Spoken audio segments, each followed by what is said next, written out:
Greetings, everyone, and welcome to the first ever 9th episode of Baseball versus the World, a podcast about how baseball relates to the world and how the rest of the world relates to baseball, part of the Just Baseball Media Network. I'm your host, as always, and guide on this maiden voyage through the vast cosmos of all things baseball. Javier Reyes, staff writer here at justbaseball.com, also host of Locked On Padres podcast. Just Baseball, by the way, a very excellent site, very good site. Go check it out. This is the 9th episode of this podcast. We still have not been canceled. And I'm glad that we've made it to the 9th episode because, folks, let me tell you, if it ended after this one, I'd be okay with it. Because today, it is not just me. As always, we only have illustrious guests on this show. I'm being joined by a Yankees Twitter legend / psycho, the host of the Breaking Balls podcast, and most importantly for today's episode, a doctoral degree and Alex Rodriguez history. It is Emily Nyman. How are you doing? Thank you for that amazing intro. I'm doing great. I've been smiling like an idiot since the minute you mentioned this podcast idea to me. So I can't believe we're finally here. It's going to be a great night. Absolutely. A great night indeed. Oh, you're saying it like we're like it's the Oscars. Like, oh, who's going to win the award tonight? Max, you know what I mean? And that's basically what we're doing today. We are doing the Alex Rodriguez Award Show. Look, there's a bunch of different categories we're getting into, from best photos to girlfriend stuff, to best moments, to saddest moments, and a little bit of his playing career. But I want to start off just talking about Arod in general, and frankly, just why the heck we're doing this episode. Emily, give us the reason for why, number one, that you're, I guess, a Yankees fan in general, just background on yourself, and then just why Arod? Just why? Why is that the person that you decide to get your graduate degree in? I mean, why not? That's a real question, right? That's a question I answered for my thesis, actually, to get the doctorate. I mean, he's like an enigma, you know, like, and I'm not even like trying to like glaze him with that. Like, he's just so uniquely him. And it's so nerdy, and especially now his post-playing career is so endearing, frankly, in my opinion anyway. And why him? I used to love King Griffey Jr. when I was younger, and I'm old enough to have loved him like around the time that Arod was a rookie on the Mariners. So I then loved Arod, and obviously it grew to epic proportions when he was traded to the Yankees in February of 2004. So that's just been, and the rest is history. Yeah. I mean, Arod is he's one of the harder players to discuss when it comes to baseball history. And it's not just because of the usual reason, which is like, oh, the PEDs and, oh, should he be in the Hall of Fame? Like the Barry Bonds type of conversations. No, Arod, like you said, is an enigma. And I've made this take before, and I still stand by it. Arod is the only living athlete, from baseball at least, that would qualify, in my opinion, for a multi-part like documentary if we had to have one. And now, if that does happen, which frankly, I'm shocked that it hasn't at this point, genuinely shocked that this man hasn't been like taking his Arod corp and saying, we got to do the documentary. I think that if you got by him, it's just produced by him. It only features like 2 guest speakers. Like director Arod, just like every role, best boy, key grip. Exactly. And I think that with him, it would be fun if you could get like a Ken Burns style, like at least in terms of the objectivity. Honestly, even in terms of tone, I think that would be funny if we like talked about everything about him super seriously and artistically. I think would be great. But I really do, because photos of like his cousin Oogie like picking up roids. Exactly. Like, I just think it's so fun that there's so many different arcs of him. You've got post-career. You've got when he was just the best player of the generation, frankly. You've got that. You've got the fact that he was on some incredible teams, that he's got a World Series ring. He was on those Mariners teams. He was on that Rangers team, I guess, whatever. But he's had so much, and I don't think that we currently, forget just baseball, I don't think there is any athlete currently more unabashedly corny that we have in sports. I can't really think of one. There's some corny ones out there. There's some, frankly, I think that there are corny ones that don't realize they're corny. So like NBA, like a Draymond Green, I think he's corny at this point. But in terms of just like the weirdness, a very, hey, Hey kids, what are you playing on the games these days? Is it the fort with the knights? Is that what you do these days? Like, that's his entire persona, but he's got so much more than that. And that's why we wanted to do this episode, doing all these different awards. And I will say one thing is that I have talked about him on the show beforehand. I really do think that some people who hate Arod need to relax and get over themselves. I really do. It's like enough. Lighten like, up, all right? Lighten up.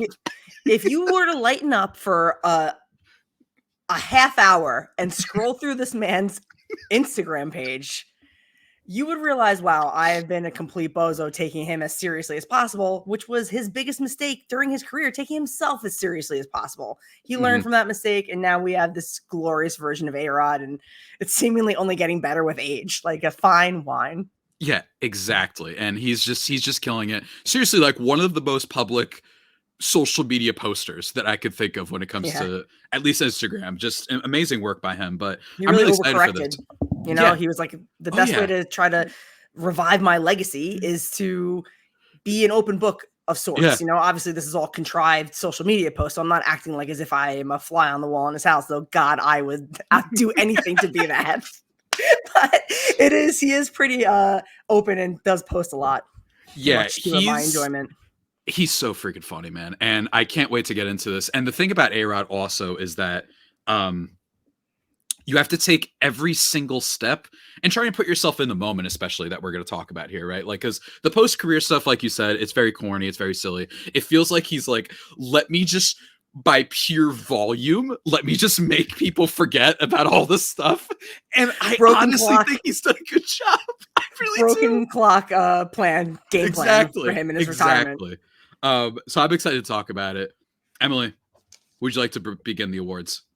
Yeah, I'm ready. Yeah, of course you're ready. For the audience, here's how we're going to do it. We're going to go through each of the categories, and I'm going to list my nominees. Emily, if she has some of her own, I'm not kidding, a historian, Emily Nyman, when it comes to Alex Rodriguez.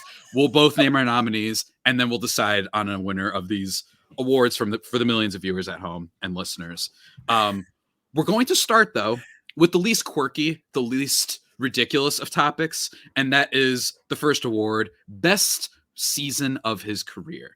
Of course, I'm not talking about year of his life, okay? I'm talking about as a player, what is the best season of his career? Some nominees: the 2009 Yankees with their championship run, the 2002 Rangers. If you go by Fangraphs, we are a Fangraphs gang show here at Just Baseball.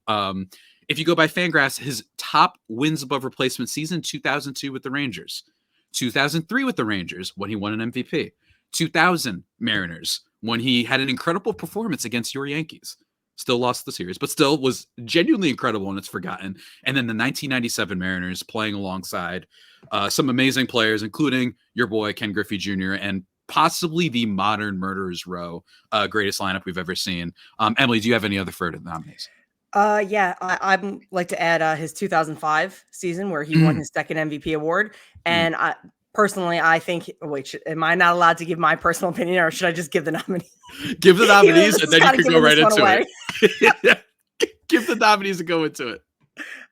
His 2007 season, it was his third and last MVP award. He never hit more home. Oh, wait. It was the second most home runs he hit in his career, but he had one of the highest weighted run created plus of his career, one of his highest F-WAR seasons. So it's just, and it was when he was a Yankee. So I'm a little bit biased towards that one. No, he was quite good that year. Dare I say, I mean, as a Yankee, is he almost underrated's weird. It's hard to explain that. This is a safe space. It's weird. I think overhated is that I will get on with the overhated as a player. Hey, I grew up a Yankees fan. To mask off enough people, the Padres listeners of my following have tuned out by now, hopefully. I grew up a Yankees fan, and I genuinely kind of indifferent. I've said before, like, my favorite player growing up was Brett Gardner, and Derek Jeter as well. Because Jeter was literally because I got to the stadium and they were like, who's your favorite player? And I'm like, I don't know. And there was a mural and I said that guy and I happened to pick Jeter, which is like the luckiest panic choice. I wish that I had that luck and I could take to like a casino or something like that, right? Like, that's just insane that that's the guy I picked. But growing up, all the Yankees fans around me, like, they couldn't stand Arod. Like, my mom would always call him a prima donna and all those things, but I do think overhated as a Yankee. But even still, this is tough for me. So you said the 2005 and 2007 seasons. Yeah, I'm leaning towards his 2007, though his 2002 season with the Rangers was unreal, and that one sticks out in my mind in particular because he was robbed. He should have won an MVP that year. Miguel Tejada won that year, and if you look at his stats, it's going to make you sick to your stomach, people. So proceed with caution, considering that he won the AL MVP over Alex Rodriguez that season. Was that the Moneyball year? No, because I think oh wait, maybe it was. Yeah, it was. Yeah, well, then that explains it. Big Hollywood, as usual, invading all of us working class people. Right? Arod, real salt of the earth. Yeah. My personal vote here, I think this is tough because it depends on how you interpret it. If we're just going by like best statistical, then it would probably be what I mentioned with the wins above replacement. But like, who cares? You know what I mean? That Rangers season, that's why he wanted out in the first place. The guy tried to take his value to get traded to the Red Sox once upon a time. Like, that's how bad it was. So I can't call it that because I think he himself has told us that wasn't his best season in a lot of ways, demanding all the trades and stuff, which was totally justified. For me, it's between the 1997 Mariners and the 2009 Yankees because I think that 2009, well, it's not statistically his best season. And again, that's why this depends on interpretation. He was still quite good, still hit 30 home runs. He was coming back from some injuries, but they won. And he had some really big at-bats in the postseason. And what was the number one thing about him? Everyone knew he was great. That wasn't the question here. It was, can you win? Now, I think that is a complicated clutch thing in baseball. It's a little weird. This is the NBA and football. But I think that for him personally, after all that strife, after all the turmoil, I feel like that's the season that he might be like, you know what? That's the one I'm most proud of. And then 97 Mariners, just because it's kind of insane that that's probably the best overall offense that we've seen, at least in the modern history of baseball since, I don't know, there's probably some like 1867, Cardinal Tungsten Redbirds Arm, team. O'Doyle. Yeah, Tungsten Arm O'Doyle era. But no, I don't know. Right. Arod would absolutely, I can say for a fact that he would absolutely say 2009 is his best season because the prima donna, like me first player thing was a weird moniker that was given to him, even though he wasn't really like that from a lot of the players that played with him. And especially now how he views his own career, like he's very much about the Yankees in the 2009 World Series. That's like his thing. So I think that that's probably the winner. That's probably the winner. It's close because, again, that 97 Mariners team, I think, is historic. For the baseball hipsters, it's 97. For Arod, I think it's 2009. That's what I think. But that's just one. That's just one award, Emily. Yeah. Now we get into the crazy stuff. Now, we warmed up. We served the appetizers. They're sizzling. I think for this next one, let's go with best quote. For this next one. And I have so many, so I'm going to roll right through them. The nominees, at least my nominees, Tiger Woods, Michael Jordan, Tom Brady, Aaron Judge. This was discussed on the first ever episode of this podcast for our favorite silly broadcaster calls. You guys could go listen to my analysis of it back then, but it basically is in rhyme with what I've been saying before, which is y'all need a sense of humor. I thought it was amazing. Next one. Jeter's been blessed with great talent around him. He's never had to lead. Next one. I mean, the one good thing is I feel the truth will always set you free. Said in his steroid confession interview with ESPN. Whatever. We'll get deeper into that. I just love the bunt here. You always want even leads versus odd leads. Selig is trying to destroy me and put me on his big mantle on the way out. That's a hell of a trophy. I love the Anthony Rizzo pickup because he's a baseball player. How do you beat a bully offense? You hit them right between the eyes, and that's exactly what the Red Sox are doing. They're coming at them. They're not running from them. If you run from the Yankees, they will get you. You can run, but you can't hide. This one is nominated I got to get into it now because feels like he's projected with some personal history there. It really does. It really does. He's like, you can do anything you want. They'll come after you. All right, everybody. I know that I'm dark, but I am Dominican and I went on vacation and I fell asleep. in the sun. So everybody calm down. Tranquilo y suavecito mi gente, which means calm and gentle, my people. In a weird anecdote from Joe Torre's book, Arod once yelled, "peanut butter and jelly," at an unsuspecting clubhouse assistant. And then lastly, "you can take my cars or my house, but don't mess with my clothes." Unconfirmed whether he said that. It was a random Arod fan site that looked like it was done in Adobe Flash Player from like 2005. But still, I'm pretty sure he probably said it. Oh Emily, do you my have any other God. numbers? I have two. They are not nearly as extensive as those. Oh my Lord. One was during an ESPN broadcast, a Yankees Red Sox game, where they were about to cut to commercial, and he simply said, "baseball." And then it went to commercial. And the second one is from last year's postseason, the post game. All postseason, they were calling Poppy kept calling Corey Seager Cookie Monster. You can't give a cookie to the Cookie Monster. So then they had a Cookie Monster stuffed animal at one point, and then it was attached to a drone. So it's flying around the stadium, around the desk on a drone. And Arod goes, "That is amazing technology." And it was just a very funny quote. And that's all I got. Emily, this is tough. This is tough. This is tough. I personally like the bunt one because it's so absurd that the guy who hit 696 home runs in his career is now trying to like rewrite history, like as if he was some sort of scrappy bunter. There is something that feels like that's one thing that's followed him in his broadcast career is everyone's like, yeah, he's like pro bunt, which I'm not here to litigate whether or not bunting's good or not. I don't care. I'm so sick of this debate. But when it comes to like him talking, go for it. When it comes to like him talking about it, it is very weird and funny that the guy who hit like 60 home runs one year is like, "Nah, man, you got to bunt." And it's like, I get it. But my thing is the enthusiasm with it is what gets me as well. This is tough. So I'm removing the Dominican one because that one's mostly just a joke. It would have been funny out of context if all he said was, "All right, everybody, I know that I'm dark," and it just left there and we never had any idea what he was talking about. But it's not that one. The peanut butter and jelly one's pretty great. I did enjoy that as a peanut butter and jelly enthusiast. That's really good. Oh man, this is tough. This is tough. I like the bunting one a lot. The bunting one is pretty good. I'm going to remove the Tiger Woods, Michael Jordan one. We already featured that one on this show. I mean, come on. We're a professional program here. We can't just repeat. Anthony Rizzo as a baseball player is pretty good. The bully offense, I only like because I feel like he's working through some things that I really do. It feels like the like, you know, that meme of the guy who's like staring the like army soldier as like it's like Vietnam or whatever. Stare. Yeah, the 1,000-yard stare. He's like that feels like that was him during that one. He really did work through some stuff on those broadcasts. He really did. And here's another one to add to the mix. The Jeter's been blessed with great talent around him. He's never had to lead. First of all, W quote in terms of the accuracy, just in a vacuum of it. But it is the one that like sets off everything. And or at least it feels like that's the quote that begins the crumbling of Arod's sort of just great baseball player image, I feel.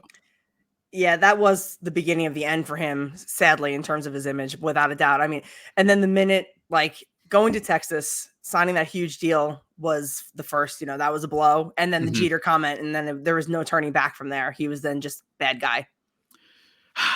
I think it's between peanut butter and jelly. I'm not going to do the Jeter one only because, frankly, I think we have some better usage of that later on this podcast. But for me, dude, that is amazing. I forgot how many ridiculous things this guy has said on broadcast before. Yeah, like, I thought it was just the Jeter Arod and the bunt. I forgot about baseball, and I forgot about that is amazing technology. We could have co-winners, I think. You're picking the bunt one. I'm picking the bunt one. I just love the bunt here. You always want even leads versus odd leads. Makes no sense. I still don't know what that means. No idea. I like that one. I'm struggling, Emily, because for me, it's between the baseball, that is amazing technology, and the peanut butter and jelly. I'm going to say baseball. That's my pick. I just think like it summarizes what goes on in his head. Like if you were to open up his skull, like that's just what it says. And he goes from there. He's amazing. I think that, and one thing about him, like if there's anything about him, I mean, we talked about like we don't know what's real and not real when it comes to social media. He really does love baseball. Like that's always been my It's his life. takeaway from him. Like the guy really loves it, and I don't think it's a facade. I think that his time on the 4-person panels has shown you like looks like the type of guy that he won't go on. He's not Fangraphs type of baseball nerd. He's just like that guy at a bar who like kicks over a stool and he's like, let me tell you about Edgar Martinez, man. You know what I mean? Like, let me tell you about bunts. Yeah, let me tell you about bunts, man. Here's the thing. I agree. We need to talk more about batting average. I don't know. There's something really nice a pandering about that. Himbo. Yeah, he's a himbo. That's exactly right. And I enjoy it. So I'm going with that. And frankly, there's probably more quotes that we might have just forgotten, but it's okay. We persevere on here. That's my nominee. I'm going with baseball before commercial. And then Emily's going with, I just love the butt here. You always want even leads versus odd leads. Frankly, the more time I read it, the more I might just have to side with you. Yeah, it's like, what am I even saying right now? Yeah, this exactly. Is nonsense. That is it for best quote. Oh, man. Now for the next one. Oh, man. We got to get going, man. Because it's only getting crazier and crazier here. Should we do the best girlfriend now? Yeah. Okay, no hesitation. Best girlfriend. Alex Rodriguez. This is what I think began to make my mom call him a prima donna, frankly. This is what was part of it. It was a different time. My mom was out here. She was yelling. She was like, enough. Even though low key, of the two famous Yankees of that era, it wasn't Arod that you could make a whole graphic and filling an entire baseball team with people that they allegedly dated. Just throwing it out there. Gift baskets too. Just exactly. Just the Derek Jeter Award show is coming one day, guys. The sequel is coming. I promise you. Best girlfriend. The nominees: Madonna, Kate Hudson, Jennifer Lopez, Cameron Diaz, and WWE star Tori Wilson. Just because I thought it was hilarious because I did not know he dated a WWE star. So, Emily, I'm going to give you the floor. Begin. Go ahead. My nominees were also, I forgot to look up her name. I just had wrestler with a question mark after it. And Cameron Diaz. And I think they all have hilarious things about it because especially the ones during his playing years, because that was when he was like trying to be cool guy, but his image had already been destroyed by the Jeter stuff. So like everything he did was just so incredibly lame. It did not matter how hot the woman was at his side. Like the feeding popcorn at the football game with Cameron Diaz. Like, what was that? They dated for like 6 weeks, and that was their only daily. Why would she feed him like that? And it was just like, it was so quintessentially awkward Arod that she's my favorite just because of that. Cameron Diaz, that's a great pick. I think that people are going to be shocked here that everyone would probably assume that we would put Jennifer Lopez for this award. By the way, the qualifications for what wins Best Girlfriend open for interpretation. I quite simply have no idea. They all got to date Arod for a certain amount of time, so they all won. Yeah, everyone wins here. This is a celebration, this episode. Despite the fact that I am someone who represents and always hypes up every Puerto Rican individual at whatsoever. I don't care who it is. I hype them up, except for a couple. One of them is Javier Baez, because lately he stinks, and it makes me sad. Another one that I don't rep is Jennifer Lopez. I know. There is I'm going to get real, like, quick on the culture stuff on this, but with Puerto Ricans, there is a generational divide between like the boomers, dare I say, of Puerto Rican families when it comes to Jennifer Lopez, and they love her. Right. And then everyone, I'm going to say under the age of 40-ish, all are anti-Jennifer Lopez. I think that they view her as just the biggest diva of all time. And she probably is, frankly. Although I did like her in Hustlers. Really amazing in that why movie. Wouldn't she? Has every reason to be, you know what I mean? Yeah, exactly. And that recent weird, like, music video about her life that people were explaining to me, and I thought I was like having an aneurysm. Like I didn't know what was going on. It felt like something the Kardashians would do, but it was her. And I don't know if the Kardashians would do that. I feel like they have slightly better production. But anyway, for me, I'm going with just one of the people who means a lot to me. Someone who is in one of my favorite movies ever, Almost Famous, an absolute classic if anyone hasn't seen it. For me, my nominee, my winner would be Kate Hudson. A source told US Weekly they love sex and talk about it all day. All I could find. Look, everyone's an adult here. Go off, do your thing. I am picking Kate Hudson because I really do love Almost Famous.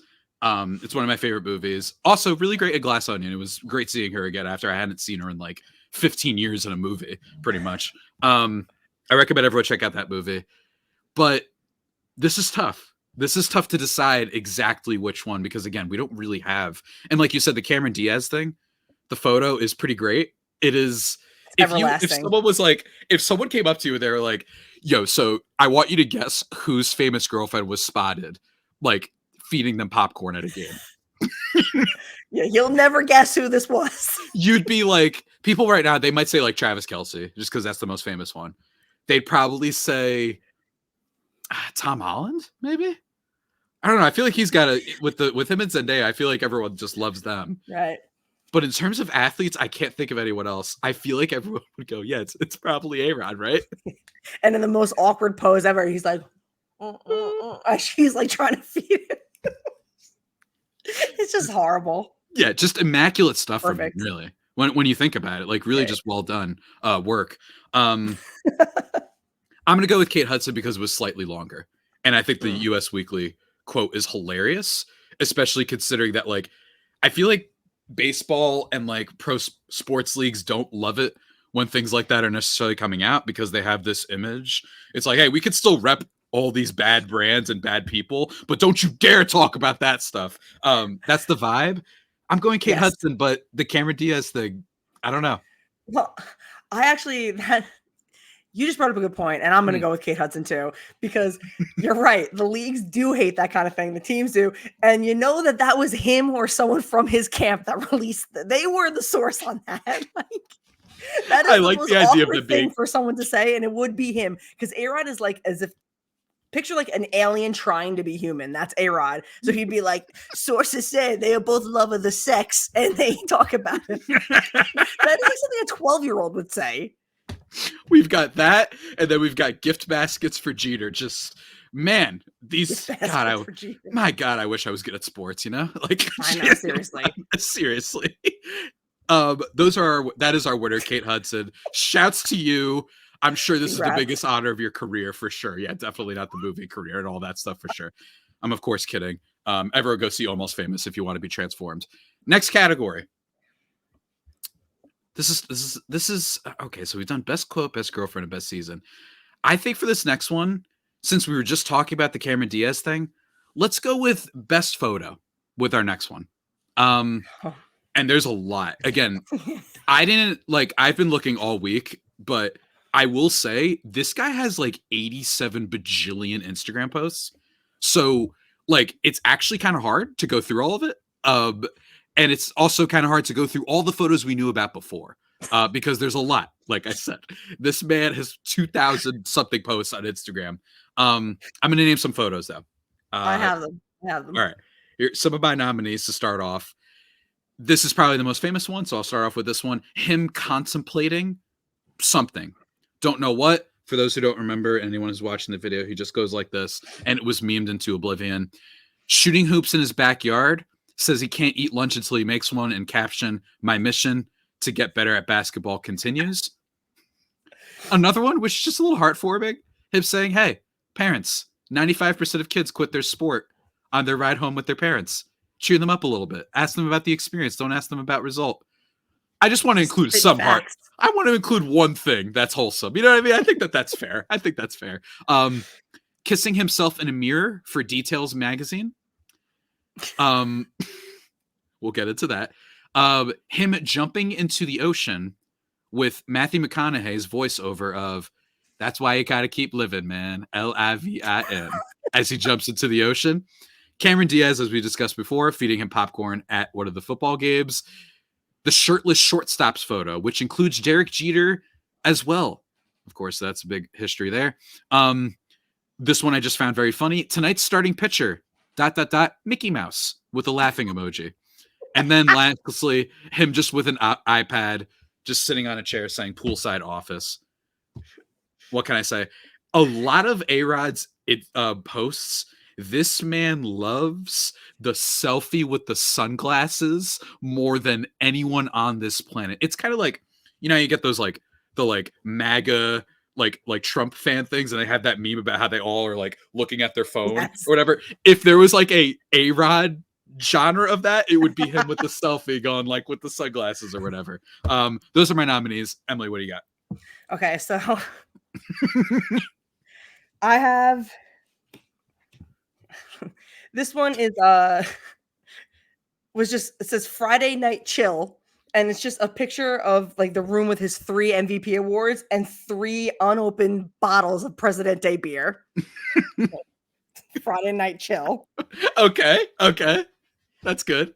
I probably posted that before at some point. I don't remember what the context is or what was going on, but it kind of speaks for itself. It's just him. Oh, the purple face? Yeah, he just has like a pink face mask on, standing outside looking into the sun with his arms crossed in plaid pajamas. My favorite one, I think, is it's only his legs that you see. He's laying on a in his yard. You can see his like cabana pool house area. His knees are bent, so you see his knees and his thighs, and he has Arod Corp paper resting against his legs. The caption says, "Decided to start writing my book on lessons learned in business and baseball, but on the piece of paper, it just says book and it's underlined."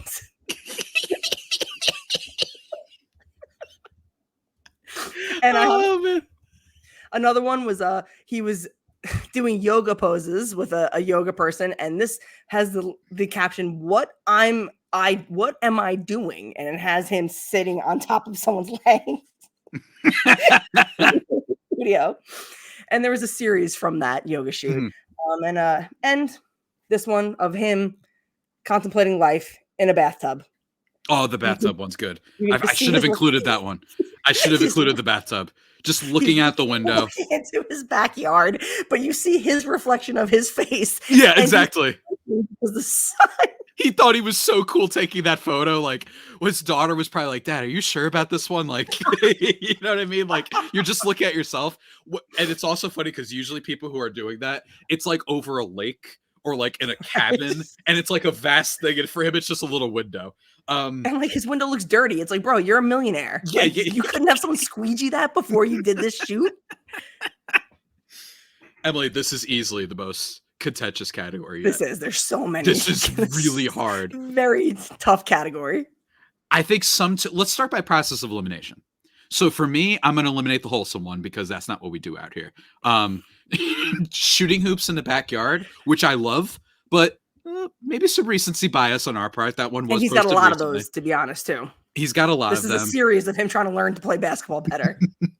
Tonight's starting pitcher, Mickey Mouse, because we don't rep the mouse here on Baseball versus the World. No, I'm kidding. I don't know. I just thought it was funny, but poolside office, definitely get rid of that one because you brought up the better version of that, which is the book. Just book. And he definitely hasn't written anything about a book. That was it. He has not a sentence down in that manuscript. It's the SpongeBob thing, basically. So for me, then the quote from Dazed and Confused, I'll also take that out. Also because I think people are sick of me talking about one of my favorite movies ever, frankly. But again, it would have been funnier if he didn't if the video cut off before he rose to the surface. And at first I thought it did. That would have been hilarious. It was like, did he come back? Like, that's not LIVIN. Come on, man. Also though, gorgeous shot. Everybody go look. It's like the most I agree, man. I am feeling the vibe of this lake that you're at right now. This is amazing. Yeah, he goes on amazing vacations and he posts about them on his Instagram constantly. So it's great. It's great to live vicariously through him for sure. Yeah, and us peasants just enjoying everything we can get. That leaves us with, in total, in terms of the ones I think that we should really hone in on, the contemplating meme, kissing himself in a mirror for Details magazine, Cameron Diaz feeding him popcorn, the shirtless shortstops photo, the pink purple Barney the dinosaur face photo, and then the Arod core and the caption that just says book. Emily, do you have any leaning? This is tough. Book. by far. He has the resting on his legs like he's a teenage girl, like doing homework. His knees like in the background. Book. It's just so cute. It's so himbo. It's so funny. It's very like, yo, I need to like prove to my publicist that I'm writing. What do I do? Oh yeah, just put book, right? That's like something I would do, like for sure. It's like, you know, when you're doing like the group projects at school, and then right when the teacher walks by, you have to be like doing the whole like talk thing and pretend. Yes. It's just that, but on a much bigger level. And let me tell you, this means a lot because the contemplating meme was a thing for a while. The kissing himself in the mirror, frankly, dare I say, describes him a lot. It's perfect. It's perfect. This self-aggrandizing guy that he can often so be. Artistic. It's The just shirtless like so shortstop. accidentally artistic. Exactly. Shirtless shortstops photo. That one's great, but it does feature some other people. It's not the quintessential Arod photo. It's more of the quintessential just like that era of weird baseball and maybe Jeter and Arod together type of thing. The pink face thing is hilarious. I don't really have anything against it. It's not going to be my winner. No. And then the Arod Corporation. So for me, it would be between kissing himself in the mirror, because I really do think that's the perfect summation of his persona and how a lot of people feel. But just book, come on. I mean, I don't think you could beat that. I really don't.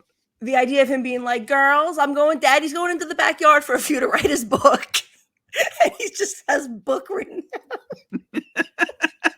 But post about it on Instagram, even though he has no intention of actually writing any book about anything. That's just incredible stuff. Incredible stuff. I really do. I think that it's amazing. Shouts to Arod. Shouts to your very weird photos. If you're ever feeling down, just cuddle up in your bed and just pull up his Instagram. And just, again, I'm telling you, the selfie with the sunglasses, no one does it better. Congratulations to Arod Corp's book Instagram photo for the best photo of Alex Rodriguez's career. Moving on to our next award. Best side post-career hustle. There's a lot here. A lot of eligibility. Because for those who don't know, we just mentioned Arod Corp. He's a big investment guy. He loves doing this. This is another side of him. There's a reason why you've seen him on so many random financial talk shows. And then why he does that weird laugh that he does so much. That was really good. Thank you very much. Some nominees. MLB on Fox. His work with Pete Rose when he was still on there, Frank Thomas, David Ortiz, that panel that, dare I say, felt like a little bit of the Inside the NBA version, or MLB's version of Inside the NBA. Shark Tank. The entirety of A-Rock Core. And I mean that in terms of just what we know, because obviously there's some boring, like, oh, look, you invested in, like, I don't know, like a building real estate. I don't care about that. Just in general, real estate. The A-Rod Core brand, like him making that his thing. And then his investment in a bunch of different sports teams, the Minnesota Timberwolves and Minnesota Lynx, and the New York Mets, the failed bid for the New York Mets, actually. Emily, do you have any other nominees? I have his Presidente beer. Because he's so awkward drinking or trying to do anything like as if he's going to drink. There's a picture of him in his house. Another Instagram post he's wearing a full-blown suit. He's in an outdoor chair with his feet up and he's holding a bottle of Presidente, just like it looks like he's stuffed at a taxidermist. Like he's not drinking that. It is like the worst spot ever, but he just got to fulfill the quota of whatever they asked of him. And he did male makeup for a while, male concealer and stuff. And I don't know what happened with that. First of all, I like the idea that I really think it's actually heartwarming that he has all these photos at his like house that looks so like, I kind of like it being like, man, I ain't going anywhere for no photo shoot. Hey, someone, a butler, or hey, honey, you want to come over here and like just take a photo of your dad? And I just want to imagine that, especially for like like the Presidente beer, that his daughter's just like, yeah, like it's like, Dad, you old man. Like Oh, for sure. There's 100%. this is a little insider, but for anyone who's seen Spider-Man Into the Spider-Verse, Dynamite film, there's a part when Miles Morales, the main character, is quiet, and his dad notices that, so he tries to make a joke about a coffee shop that's called Foam Party, and he's like, "You see that, Miles? It's Foam Party. Oh, what are they gonna get in there?" And then Miles just like, "Dad, you're old, man." Like, like that's the vibe that I imagine Yes. everyone has whenever he's taking and trying to post stuff on social media. I would say so. But it's very endearing though. Like I don't know, because Yeah, it's goof because it's goofy and it's not trying to not be goofy. You know what I mean? So there's like so he's many able to other. really like toe that line there It didn't mean to to his interrupt. There's credit. so many people that have people that run their social media. Hey, I'm a Chargers fan. Guys, Justin Herbert does not run his Instagram. His hashtag is like Chargers for all of his posts, and it'll be like bolts up as the caption. He's not running that. There's a lot of people out there, and some of them I think that maybe it's a little bit of a give and take. Maybe they're like, "Hey, give me the phone back." You know what I mean? And the publicist is like, "No, last time you tweeted something horrible and everyone got mad." I agree. There is something endearing about like how much it's him. At least it's Yeah. his idea. You know what I mean? He's like, no, I And got an he's in idea. all of them. Yeah, exactly. He's in all of them. Like, and So, not in them like they're just filming him going about his life. It's like him doing like TikTok trends and stuff like that. exactly. And occasionally he's right. Shouts to him. We forgot for best photo. A while ago, I'm gonna say before, I think it was before his rookie year, or maybe when it started, taking a picture with Aaron Judge and saying, "Here's a future Hall of Famer," and then me, or something along that line. Kind of called the Aaron Judge thing. He deserves a little bit of credit for that. Everybody go look that up. I'm not making it up. Arod knows what he's looking at, okay? He doesn't always know what he's saying, but he does know what he's looking at. Um Also, I guess we have to do a nominate just him being on like as a broadcast play-by-play guy, and then lastly the K-Rod cast. I guess Oh counts my as a thing. god. I know, I couldn't even short-lived. I love Arod, everybody, as you are now learning.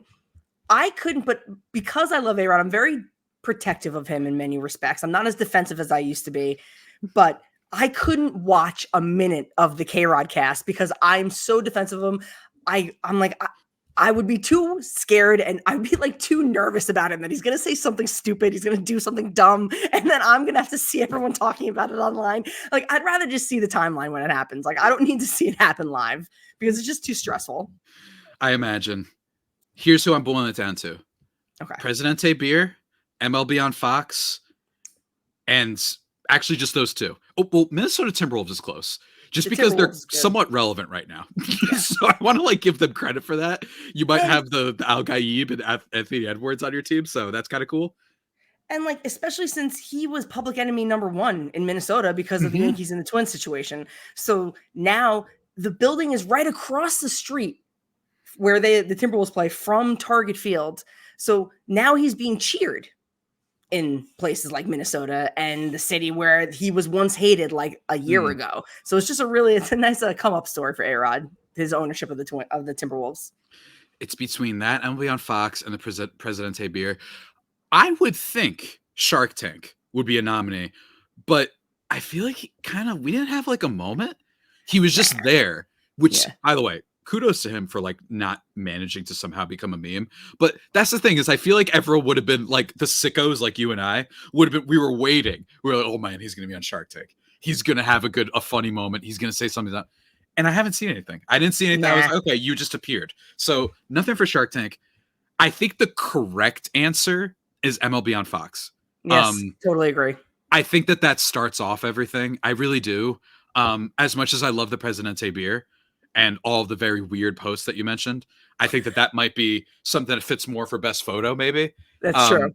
I think it's boring. I know we're going chalk on this one. I think it's good. Yeah, I know. I just, to the viewers, the betting public, I imagine, who are betting on the awards here, the Alex Rodriguez Award Show, that I do think, yeah, like we're going chalk here. It's like when it's like when Oppenheimer won Best Picture. It's not surprising, right? But I think you have to, because genuinely great television. Like, just to take a second, like really good. I loved when he would get into it with Poppy. Mhm. I love, and they still do a little bit. And I liked when he got with it with Pete Rose, with those two would just nerd out. Dare I say Pete Rose was on his way to having some good publicity for once, and then he fell off and just isn't there, right? But everyone was No. like, Pete Rose, kind of fun on broadcast. It's kind of fun having those two go at it. As usual, though, baseball finding a way to lose the goodwill they've earned.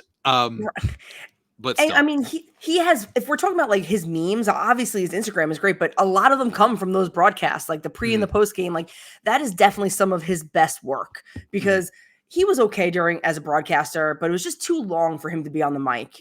So I think that the pre and post game really suited him and his personality well because he can give really good analysis and insight, and he is also really goofy and silly. So like just the hour before the game, the hour after the game, perfect amount of time, or half hour, whatever it is. So that gets my vote.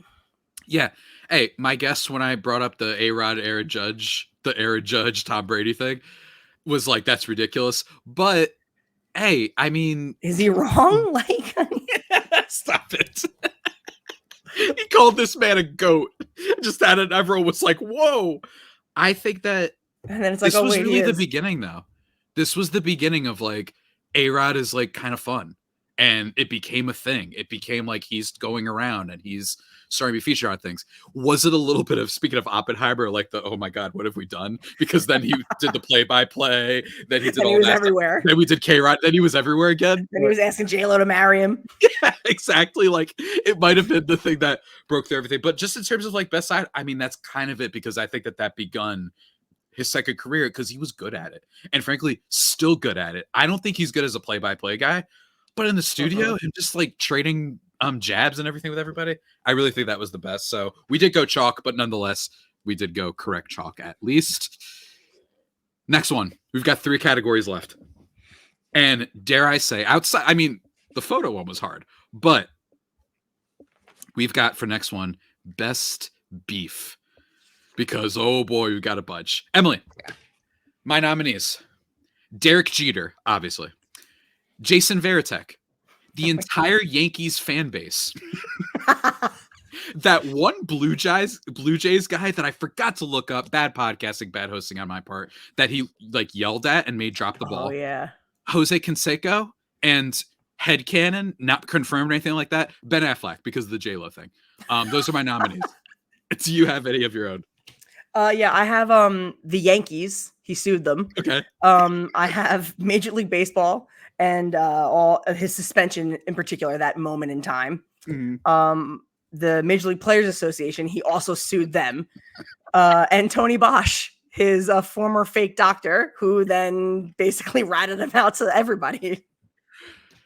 Oh man. Here's the thing. First of all, I think that there's an easy front runner here, and it's Jeter. That's got to be the lead Jeter candidate. Or Varitek. They're like the most front-facing situations and obvious ones. Look, Varitek, not to be like, I'm not a homer here but like at the time I was. But first of all, my ability to always be with my dad for the most insane moments in Yankees history, from Jabba Chamberlain getting attacked by ants to this fight, like seriously, to the Detroit Tigers fight with Miguel Cabrera. Like for some reason, I'm always with my dad with the craziest moments. The Varitek fight, I do think it's hilarious that people act like he won. It's like, all right, if I had an Iron Man armor on and I beat up a local robber, like, yeah, I'd probably look pretty good too. Miss me with that. He still had the catcher's equipment. Yeah, he didn't. Enough. If you have the catcher's equipment on, you are going to talk a lot bigger. Just the same way when pitchers talk big when they're throwing from 90 feet away. Not to go down my whole gossip thing on all that stuff, but Jason Varitek, I mean, kind of the face of who he beefed with the Red Sox. And then Jeter, SB Nation, formerly SB Nation, Secret Base, has a whole video on like a really nice succinct video on the beef history between Jeter and A-Rod, which I recommend everyone check out. I think it's got to be them, man. Again, I know we're going chalk, but no. And it's, some people might argue, they're like, well, they've calmed it down. No, they haven't. They don't like each other. Are you kidding me? Like they tolerate each other, I'm sure. I think they're cordial. That much I do believe. They work together. They're not chilling.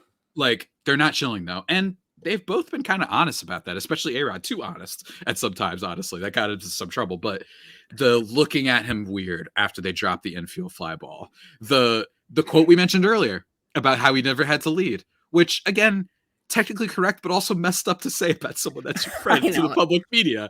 All that What stuff. is he thinking? Do you think they ever fought? No. You don't think I so? think that Arod was socially conscious enough in a clubhouse to not get into a fight with someone like Derek Jeter. That would not have really behooved him or his image, because it would not have stayed there. I think that if there was some sort of fight between them, we probably would have heard about it by now from somebody.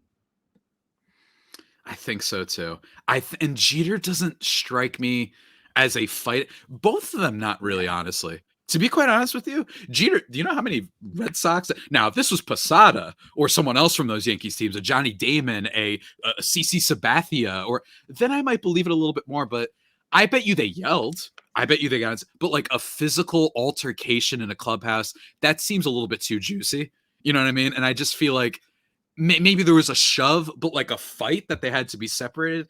I'm not buying it. I don't think that's their personality. I don't think there was either. I don't think there was any sort of physical altercation, especially in this day and age. Like, you got to really push someone's buttons to get to that point. These guys are making too much money. They're professionals. Like, what is A-Rod going to do? Or Jeter? They're going to potentially hurt each other. How do you patch that with the media and the fans? Like, how do you explain something like that? You know, they're all professionals and they may not like each other, but they're not in there like pushing each other around. Not in this era of the game, even back then, in my opinion. Not in the Yankees. Yeah, I just think there's too much to lose there. And again, I don't think A-Rod's like a fight type, at least not with his teammates. Because also, to praise A-Rod for a second, as you know, I was doing research for this, everyone is like great teammate. Everyone has said that Yankees played better when he was on that team, even when he wasn't good. Like, I genuinely believe that he was probably a fine clubhouse presence. So I don't believe that verbal altercations and stuff like that, a bunch of passive aggressive stuff from Jeter. Absolutely. But it's got to be them. They've had so much and it's been for so long. It's a sad story of friends to enemies, lovers to fighters. It's got to be them. Yes, it is them. It's got to be them. The financial talk shows when they were on together, and it looks super awkward, and they were like, yeah, man, yeah, just like the old days, yeah. It's got to be Jeter and A-Rod. That is his best beef. It is his most, and it's not the usual sports beef. Usual sports beefs, we've had like a fight or two. NBA, of course, right? Like, oh my God, they got into it on the court. Baseball is like the closest thing we got was that weird passive aggressive, like the ball dropping, and then Jeter's going, I ain't getting it. Like, I'm not getting the ball, and A-Rod's like, okay. So I would say Derek Jeter. Baseball beef, you know, like it's it's very catty sort of beef where like they don't fight in baseball. You're not getting into each other's faces, so like it's just very much just like, oh, like dirty look, not inviting to dinner, not inviting to this. And it's just like that. It's like high school beef. It really is. It's like high school beef. Derek Jeter, congratulations for winning the best beef with Alex Rodriguez. Although tough category. It was the Yankees and the entire Yankees fan base. We could have made an argument for that. Could have made an argument because I still know Yankees fans today. They're like, yeah, he cheated. Who cares? But they hate him. They hate him. They hate him so much. And Canseco was great. Canseco is a great one, but that's a one-sided beef that I don't even think A-Rod has any idea about or knows why he hates him. So it's just, it's a good one. But the Blue Jays thing, that was really fun, but not enough history as much as Jeter. And Canseco, like, hilarious tweets. The happy 4th of July, except to one guy. Every holiday. Every single happy Memorial Day to everyone except one guy, he tweeted yesterday. Canseco gets the honorable mention of favorite beef individual one moment is the tweet that he does every year, but in total it's Jeter. Moving on now to the last of our two awards. Straightforward, we're going saddest moment and best moment. Firstly, though, because Emily wants us to end on a happy note for her guy, we're going to start off with saddest moment for Alex Rodriguez. And folks, there's plenty. Oh yeah, it gets dark here. Some nominees: testing positive for PEDs for the original time back in the day, slapping Bronson Arroyo's glove in the series in 2004 against the Red Sox, maybe messing up their momentum and generating a whole controversy as he was running to first base trying to beat out the grounder, signing with the Rangers because might have asked for too much from the Mets, and it seems like he regretted it as well. The entire biogenesis scandal, this was just funny, but Anthony Edwards quite simply having no idea who he is, the team that he owns, and Anthony Edwards being like, I have no idea who Alex Rodriguez is. And then lastly, for nominees, the K-Rod cast. Emily, go ahead. What do you got? I have one nominee for this one. It's when he paid the crowd. There was a crowd assembled outside Major League Baseball headquarters the day of his hearing. And I guess that was 2013, 2014. They were holding up signs. The signs were all written in the same handwriting. And turns out they had all been paid by Arod and his people to have signs in support of Arod all outside of Major League Baseball headquarters. So that is like one of the saddest things I've ever heard in my life. And I can't believe that actually came out. Oh, man. Do we have to go chalk on this one too? Is it the PEDs? Well, can I amend? Go for it. Because here's the thing. My thinking is it was in the moment. Nowadays, I think it would probably be the 04, like that stretch of kind of being the face for unfair or not of the 2004 collapse. Yeah, I mean, because the only positive test that he had was the anonymous test in like 2003. Mm-hmm. So the results are leaked or whatever. After that, he never tested positive again. And I'm not saying that's not to imply that he didn't use PEDs later on in his career. He did. He admitted to it. But just he never officially tested positive for any sort of PED as far as Major League Baseball is concerned, which is crazy that he was able to get suspended for a year. That said, I mean, he missed an entire year of his career. He would have easily had 700 home runs, but he missed the entirety of the 2014 season, and his career and his legacy are stained forever because of it. And I think that he's come to terms with it. So have I, if anyone is wondering. But I think that is probably the saddest moment of his career, for sure. Even the Sports Illustrated cover at one point when the story first came out, I think it was even earlier, 2009. It is like the saddest picture of him, just like in a dark room, like looking off, like I don't know where they got that picture from. What's that noise? It's the most pathetic. What's that noise? That's what he looks like. He looks like he's making that noise. I'm at a crossroads here because I think in the moment, if you weren't around then or just baseball conscious by then, or frankly, just conscious in general, the A-Rod testing positive for PEDs in the moment, that was like crazy. I'm going to equate it to Michael Phelps getting caught smoking pot. These are two things that I really don't think people give a crap about now. I really don't. Right. I really don't. Especially Michael Phelps. But Michael Phelps, like at the time, he lost like all his sponsorships, basically all of them. The Frosted Flakes one, I remember he was on like the cover and all this stuff. Of course, we learned later on, and we don't have to get too political on this podcast, that was dumb, and we all agreed, like, who cares? But with A-Rod, it's kind of the same thing where, like you said, it was an anonymous test, which of course, guys, shocker that Major League Baseball once again messes something up, told everyone to be anonymous, and then boom. And we didn't even get all the names, by the way, on that anonymous list. So I might be like, hey, you know what? A little unfair that they targeted you. For all we know, Cal Ripken Jr. could have been on that list. Happened to just play 8,000 games in a row, not to throw shots out there. And just his saying, 1999 season was absolutely ridiculous, and he was like 82 years old. Yeah, like, no, sure, he's just the Iron Horse. Yep, it just makes sense. There's so many other players on that list, so that's part of it. For me, it's the biogenesis thing, because that is what officially, in my opinion, killed his chances at making the Hall of Fame. I really do. What got him suspended? I think you could have been like, now I know Bonds is still paying for it too. But I think with his MLB on Fox, with him cozying up, with him winning in 2009, all that stuff, I think he could have shaken it. But when you get popped twice like that, especially when we're kind of, we've really, what's the word? Like really kind of ironed out the kinks and details. Like there really isn't the PED, palooza that I think baseball was in at one point. That's what I think it is. But it needs to be emphasized that in that moment, I remember like it was #1 story on ESPN. If I don't know. I'm going to try to name a player that won't hurt me if they tested positive. If Jose Ramirez tested, I don't know why I thought of him. Jose Ramirez tested positive. Would that be like the #1 story in all of sports for more than like 3 hours? Right? I don't think it would be so. Yeah, it would be like it's tough for me. Or Ohtani level. It's tough for me. it's tough for me determining, like, was it biogenesis because that's the one that sinks him, or was it the fact that in the moment, like, Arod was going through it, and that was like, it was hearsay. He was being stoned at the altar, dare I say. At that time, we had this very pure, for some reason, view of baseball. So, Emily, what do you think? Because I'm struggling here. Yeah, I mean, I think that's probably a good one, because like the rumors were the rumors, and he was adamant, if you remember, that it wasn't true in the beginning. Mhm. Adamant. Mhm. And so then the second time, it was like, I think that after the first time, it would have been sort of just like, whatever, you'll know. It would have been like it is for Big Papi right now, because he was on the same list, apparently, allegedly.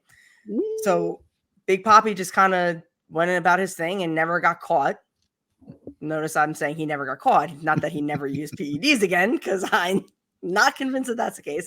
But he never got caught again, and now he's in the Hall of Fame, and his legacy is what it is. Arod, he ended up playing with fire with a dumbass who, I mean, if anyone listening to this has ever seen the movie or hasn't seen the documentary Screwball, you have to see it. It's all about the biogenesis scandal, how he got wrapped up with Tony Bosch, how that whole thing got taken down. It's really funny. It's meant to be funny. It is ridiculous, and it's highly recommend. But I think that is it. The biogenesis scandal was just like, why, man? Why? You're almost done with your career. Why?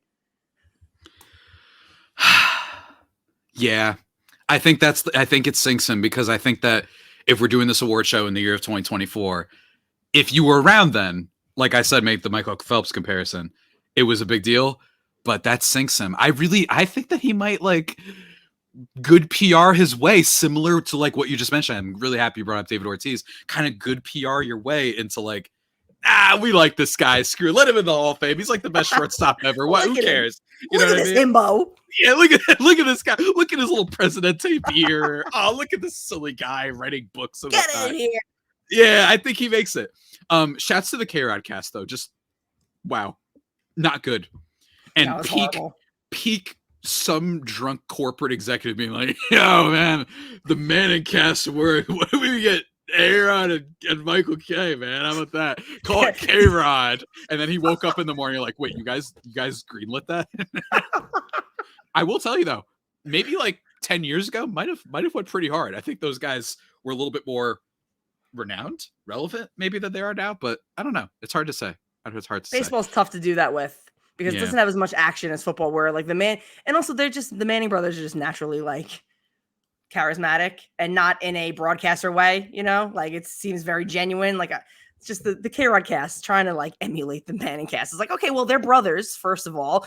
K and Arod are not that. Like, what are we doing here? And folks, let me tell you, the chemistry was not there. As someone who did watch it a couple times, it was not there. Decent name, I guess, all things considered. That is our winner for worst moment. But of course, we got to end on a bright note. The best moment of A-Rod's career. Excuse me. Some nominees. Just him being there when Edgar Martinez walks off, saves Seattle baseball. Just think it's cool that he's just jumping in the pile, looking like a kid. It's just a simpler time. Demanding that a young David Ortiz be called up to the major league squad back when he was with the Mariners farm system. W take from Arod. He saw it first, and maybe that's why they're kind of good friends, because they are knew. Good friends. You knew. World Series Game 4. He has talked about this before. Basically the game-winning hit, and kind of why he becomes the hero of that series. Creating an Instagram account, and then home run number 500 is what I have for some nominees. Emily, what do you got? One of my favorite moments personally is, because I hate Justin Verlander, that Arod's 3,000th hit. Not only was it a home run, very few players have hit their 3,000th hit as a home run. Jeter, coincidentally, was one of them. Arod was another. He hit it off Justin Verlander. I'd say also his homer off Joe Nathan, and I think it was Game 2 of the 2009 ALDS at Yankee Stadium, tied the game in the bottom of the 9th inning. That was a moment, not that he had a ton of bottom of the 9th inning moments like that. They're not that often that he would be in them, but I felt like, or at least the vibe was, that he didn't come through. So that postseason was just magical for him, and obviously for the Yankees, and is my favorite Yankees World Series run personally. So that's what I have. Those two. I feel very strongly about the postseason, about the 2009. I think that's been his best moment, that postseason. I just remembered one more nominee. coming off the suspension in 2014. Let me, guys, at this was around the time when I was falling out of my Yankee way, but I was with my dad. Is good. Again, for some reason, I've been with him for every major Yankee moment. For those who don't remember, this is what I'm talking about when I need to tell people, like baseball fans, to relax. I forgot. I should have looked this up before, but I just remembered it in the moment. Red Sox, Arod's coming back. They're playing at Fenway. And here's some Red Sox pitcher before the game, literally being like, yeah, we're going to hit him. Boston, famously known for being a classy sports town and fan base. This guy throws at Arod 4 times, misses each time, and then they give a warning to both teams, which, again, I'm not saying that we should be doing unwritten rules and pegging guys with baseball and all that stuff and just trying to destroy them with what at the major league level is practically a bullet that you're throwing at someone. But the fact that they do all that and the team gets revved up. I remember this. And the team at the time is kind of like trying to be like, we need to distance ourselves from this guy. But Girardi runs out. Brett Gardner, by boy, is ready to fight the entire crowd. And they throw at him. And then what does he do? He hits a home run off the guy in the next at bat. As someone who still hates Boston, passionately, if people couldn't tell, I just thought it was so hypocritical. The city that brought you David Ortiz and confirmed Manny Ramirez is like, we are the ones that can be the arbiters of morality, and we're going to destroy this guy with a baseball every time. And then he hits a home run off you. That's my favorite moment because I hate Boston, and I just think that I loved it because I think that it says a lot that the Yankees were starting to defend him. They're like, all right, we don't like the guy, but like, come on. Like, really? Well, F you. Yeah, F you. He's our man. You know what I mean? Yeah, like, we are. If anyone's going to ostracize and hurt Arod, it's going to be us, okay? Exactly. Not you. Exactly. And that moment with Dempster, that post-game... Wait, were you just going to say this? A post-game interview? Mm-mm. One of his best moments that I totally forgot about until you just brought that up. So as you had already mentioned, that was during he was appealing his suspension at that time. After the post-game, they're talking to him about getting hit with that pitch. And a reporter asked him, so, do you think that he should, Dempsey, whatever his name is, should get suspended? And Arod goes, I don't know if I'm the guy to be asking about any suspensions right now. And like, it was the most like real and actually funny, unalarming moment of his career, in my opinion, that he had never been like that. I don't know, that like the vibe was different at that time. I guess in his head, he's thinking, F it, right? Like I'm on the verge of being suspended. I'm at the end of my career. What do I have to lose? I don't have to just continue to be some buttoned up weirdo to the press. I'm just going to be a buttoned up kind of weirdo to the press. Yeah, absolutely. And I really do think everyone, if you want to like simplify it, the guy cheated at baseball. You know what I mean? Like, let's not act like Boston. Don't you dare. Don't y'all have a player named Kurt Schilling? Don't you dare. And that doesn't preclude that the Yankees secretly might have bad people on their team. Go look up some of their players. I promise you, Mariano Rivera's politics have not always been the best. But I'm just saying, this whole we're holier than they're cheering. And I was like, you know what? I'm ready to fight for Arod too. So that's my personal pick, even though the playoff stuff is objectively probably his best career moment. That's the only thing he was missing. It's the only thing he was missing, and it's not something that you're guaranteed to come back and get. And he was instrumental in helping them beat what was a really good Philadelphia Phillies team too. This wasn't like the Boston Celtics right now, who are just getting every injured team. Like this was a real like best of both conferences type of matchup. So that is the winner, the playoff success, but selfishly the home run off of Ryan Dempster for me. Emily, one more time, I'm going to go through the categories and name the winners for the Arod Awards show. For best season. Hold on. What did we settle on? The 2009 championship run. I forgot to mark that one down. For best quote, I settled on baseball before the commercial. Emily went with, I just love the bunt here. You always want even leads versus odd leads. Best girlfriend, Kate Hudson. Best side post-career hustle, his MLB on Foxworth with Pete Rose, Frank Thomas, and David Ortiz. Best Instagram post, the Arod Corp thing, the book, and it just says book. Best beef to Derek Jeter. Yeah.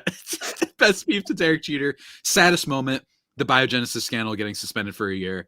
And then best moment for me, selfishly, the home run off of Ryan Dempster. And in general, just everything 2009 playoffs. Pick any of the ones that we mentioned. Mine, I said the hit in game 4. That's fine. Joe Nathan, that's cool too. Whichever one you want to pick. They were all amazing. Wow. Emily, we killed it. I think that was amazing. great. Thank you, everyone, Best for hour coming. of my life. Just everyone dressed to the nines at this Alex Rodriguez award show here in Beverly Hills, Hollywood, or Brooklyn, New York. I don't know, whichever one. Florida.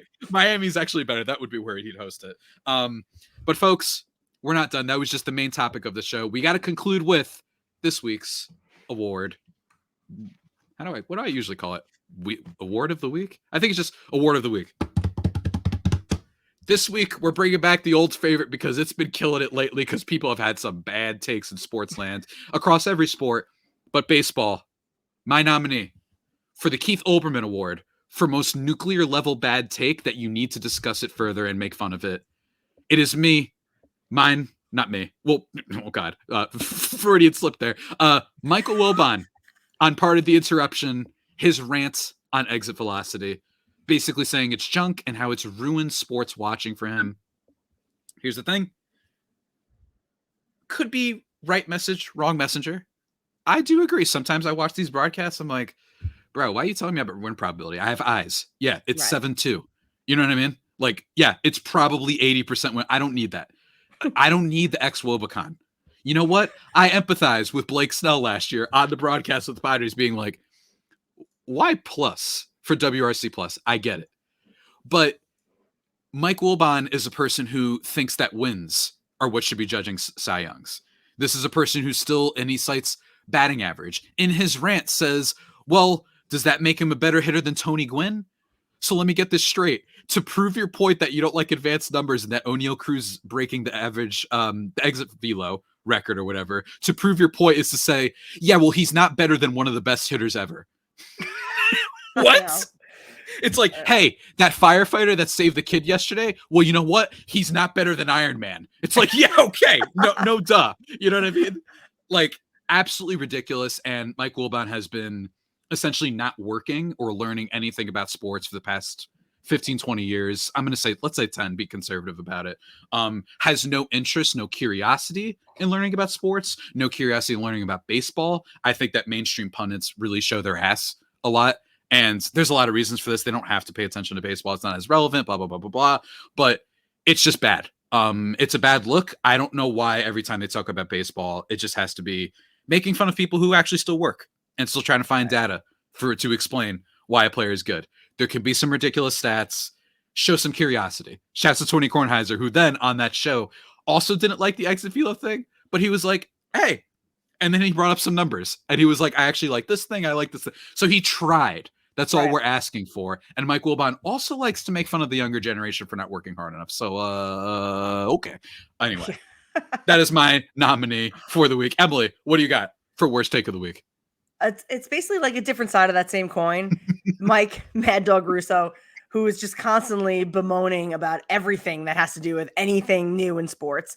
He had the same sort of beef with the exit velocity, except on his broadcast, as he's complaining about it, they're like listing all the exit velocities and it's correlating with all the best players in the game. So it was just like sort of negating his entire point. And it's like, just, you don't have to like something. Do you have to talk about on your show? It's just the rage bait. I'm so tired of it. It's like, this is the problem with baseball. This is the only sport where the most washed media members are the heads of talking about baseball coverage. So like, I got love for Bad Dog. I think he's doing more of a bit than Wilbon is. I think he's admitted that as much. But like, this is a guy who's like trashing Mike Trout.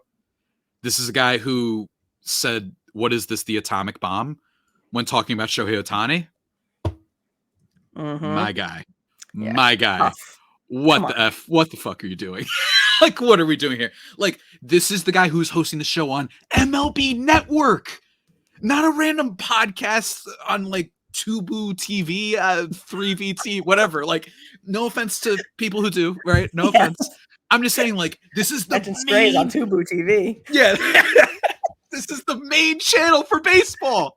And you're like, and it literally showed on the side, it's like Shohei Ohtani, Aaron Judge, Vladimir Guerrero Jr., Gunnar Henderson.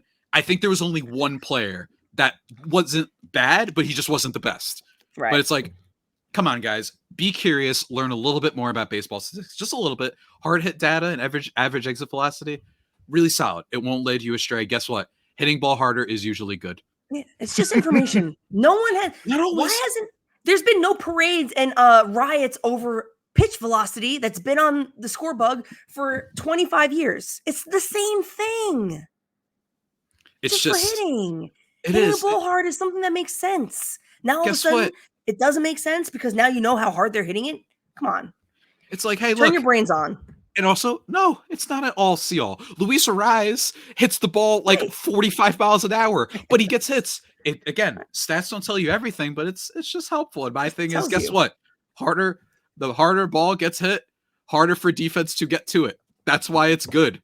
Yes, it meant that sometimes you hit it hard as crap and then it turned into a single instead of a double. Okay, cool. Guess what? It's also going to end up leading to home runs if he keeps doing that. That's just how it works. So Mike Wilbon and Mad Dog, hey, and Mad Dog Russo, the winners of the Keith Olbermann Award for most nuclear level bad take. Wow.